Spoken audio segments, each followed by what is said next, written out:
Thank you. I am live reporter Sarah Trombetti, standing here in Mexico City to give you breaking coverage on one of the world's most unusual exotic animals, the axolotl. The term axolotl comes from the language of Nahuatl, used by the Aztecs in the early 1500s.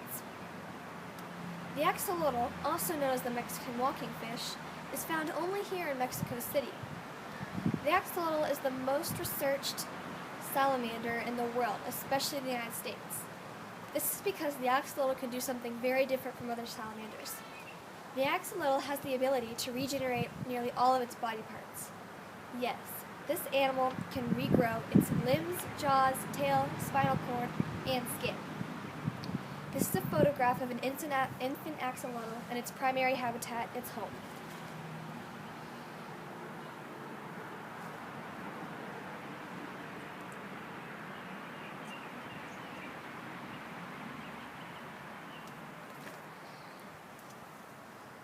So, you're probably thinking why a salamander could be exotic. Well, as I said, they're only found here in Mexico City. This is a contribution to their exotic state because it's pretty obvious that if an animal can only live in one place, in one habitat, then it's not going to be able to reproduce itself naturally.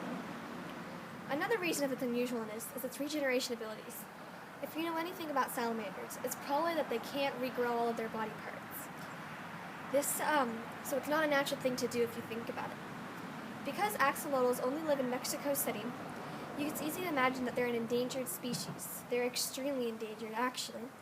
They went from almost 3,000 to less than 1,200 in just over a year. Living in the world's worst area of pollution, the Mexican walking fish's habitat brings trash and chemicals to their home. With the limited number there already is, it being the most researched laboratory salamander in the United States, one of the most researched animals in labs in the world, takes away from the number of axolotls in their primary habitat where they should be in their home in Mexico City. As I mentioned before, they live in one of the world's worst areas of pollution. This is a photograph of some of the areas that the axolotls might have to endure just trying to live and get by.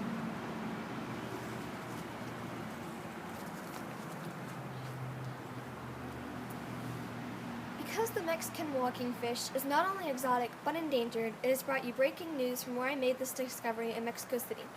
So, as I sign off, this has been Sarah Trombetti, live reporter.